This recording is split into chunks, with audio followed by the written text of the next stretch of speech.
ப்ராஜெக்ட பத்தி பார்ப்போம். நியூ ஐடியாவா தான் இருக்கும், உங்களுக்கு ஒரு இன்ட்ரெஸ்டா தான் இருக்கும் இந்த வீடியோ. ஓகேவா? இது என்ன அப்படின்னா ஹெலிகாப்டர், ஏரோப்ளேன், ராக்கெட் இந்த இடத்துல வந்து ரீசெண்டா வந்துட்டு நம்ம நிறைய ஆக்சிடென்ட்ஸ் வந்துட்டு கேள்விப்படுறோம்ல. ஸோ அந்த ஆக்சிடென்ட்ஸ்லாம் வந்துட்டு அவாய்ட் பண்றது வந்துட்டு இந்த ஐஓடி ப்ராஜெக்ட் வந்துட்டு ரொம்ப ஹெல்ப் பண்ணும். ஓகேவா? அது எப்படி வந்துட்டு பண்ணலாம் பண்ணிருக்கேங்கிறத உங்களுக்கு எக்ஸ்பிளைன் பண்றேன். போர்டு வச்சு பிஏஆர் சென்சார் வந்து இங்க வச்சிருக்கேன். இதோட ஒர்க் என்ன அப்படின்னா, லாங் டிஸ்டன்ஸ்ல ஒரு ஆப்ஜெக்ட் இருந்துச்சு அப்படின்னா டிடெக்ட் பண்ணி நம்மளுக்கு வந்து ஒரு அலாரம் மெசேஜ் வந்து கொடுக்கும் யூசருக்கு. ஓகேவா? சோ இதை நான் வந்துட்டு ஹெலிகாப்டரோட ஃப்ரண்ட்ல வச்சுட்டேன் அப்படின்னா, ஏரோப்ளேனோட ஃப்ரண்ட்ல வச்சுட்டேன் அப்படின்னா, ஃப்ரண்ட் பார்ட்ல ஏதாச்சும் ஒரு ஆப்ஜெக்ட் வந்துட்டு அது கண்ணுக்கு பட்டுச்சு அப்படின்னா லாங் டிஸ்டன்ஸ்ல தான் இது கால்குலேட் பண்ணும் பிஏஆர் சென்சார். ஒரு 10 கிலோமீட்டர் அளவுக்கு இது கால்குலேட் பண்ணும். எக்ஸாம்பிளுக்கு நான் சொல்றேன், இந்த 10 கிலோமீட்டர்ஸ்ல வந்து ஏதோ ஒரு சின்ன ஆப்ஜெக்டா இருக்கட்டும் சரி, பெரிய ஆப்ஜெக்டா இருக்கட்டும் டிடெக்ட் பண்ணி முன்னாடியே வந்துட்டு நம்மளுக்கு அலாரம் மெசேஜ் கொடுத்துரும். இந்த மாதிரி இதுல 12.833 எனக்கு எக்ஸாம்பிள் வந்து கேமரா இருக்குது. ஸோ இதோட டிஸ்டன்ஸ் வந்துட்டு எவ்வளவு கால்குலேட் பண்ணுது. இதுக்கு எக்ஸாம்பிள் வண்டி நிக்குது, இந்த வண்டியோட இதையுமே அது சொல்லணும். ஓகேவா?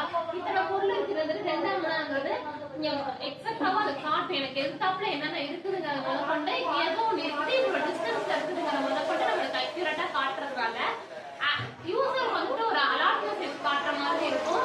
அட் த சேம் டைம் வந்துட்டு ஆக்சிடென்ட்ஸ் வந்து கம்ப்ளீட்டா அவாய்ட் பண்றதுக்கு வந்துட்டு இது ரொம்ப சப்போர்ட்டிவா இருக்கும். இப்போ ரீசெண்டா வந்துட்டு டெல்லியில கூட ஒரு ஆக்சிடென்ட்ல வந்துட்டு ஒரு பில்டிங்ல மொத்தமா ஆயிடுச்சு. அந்த பில்டிங்ல மொத்தமா ஆக்சிடென்ட் ஆகி ஃபயர் ஆகி கேள்விப்பட்டிருக்கோம். ஓகேவா? அந்த மாதிரி ஆக்சிடென்ட்ஸ் எல்லாமே கம்ப்ளீட்டா அவாய்ட் பண்றதுக்கு வந்துட்டு இந்த ப்ராஜெக்ட் பிஏஆர் சென்சார் வச்சு ஹெலிகாப்டர், ஏரோப்ளேன்ல வந்துட்டு ஃபிக்ஸ் பண்ணிட்டோம் அப்படின்னா ஆக்சிடென்ட்ஸ் வந்து அவாய்ட் பண்ணிடலாம். இது வந்துட்டு ராக்கெட்ல கூட யூஸ் பண்ணலாம்.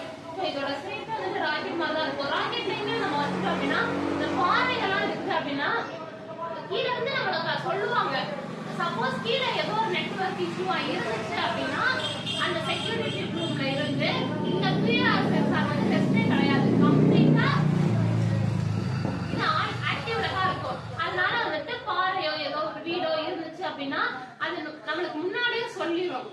கீழே பேசஞ்சர்ஸ் எவ்வளவு இருக்காங்க, அவங்க யாராச்சும் ஏதாச்சும் பொருள் கீழே போட்டா கூட சுத்தி இது பார்க்கும். எனக்கு நேரா மட்டும் பார்க்காத, சுத்தி 360 டிகிரியுமே இந்த பிஏஆர் சென்சார் பார்த்து ஒரு அலர்ட் மெசேஜ் வந்து கொடுக்கும். ஓகேவா? இது யார் கண்ட்ரோல்ல வச்சிருக்காங்களோ அவங்களுக்கு வந்து ஒரு மெசேஜ், வார்னிங் மெசேஜ் கொடுத்துரும். இதனால வந்துட்டு கம்ப்ளீட்டா ஆக்சிடென்ட்ஸ் வந்துட்டு அவாய்ட் பண்ணலாம். ஓகேவா? இதை வந்துட்டு ஹெலிகாப்டர்ல தான் யூஸ் பண்ணணும், ஏரோப்ளேன்ல தான், ராக்கெட்ல தான் யூஸ் பண்ணணும் இல்ல, நம்மளோட பைக்ஸ்லயுமே யூஸ் பண்ணலாம். அது கார் வந்துட்டு ஓட்டுறவங்களுக்குமே இதை வச்சோம் அப்படின்னா இதுக்கு கார் பார்க்கிங் சிஸ்டம் தனியாவே இருக்குது. அதுக்கு வந்துட்டு பிஏஆர் சென்சார் தேவையில்லை. அதுக்கு வந்துட்டு அல்ட்ராசோனிக் டிஸ்டன்ஸ் சென்சார் வச்சு கூட யூஸ் பண்ணிக்கலாம். இந்த பிஏஆர் சென்சார் வந்துட்டு ஹெலிகாப்டர், ஏரோப்ளேனுக்கு வந்துட்டு நம்ம யூஸ் பண்ணா அப்படின்னா ரொம்ப ஹெல்ப்ஃபுல்லா இருக்கும். ஆக்சிடென்ட்ஸ் வந்து கம்ப்ளீட்டா அவாய்ட் பண்ணிக்கலாம். ஓகேவா? தேங்க்யூ.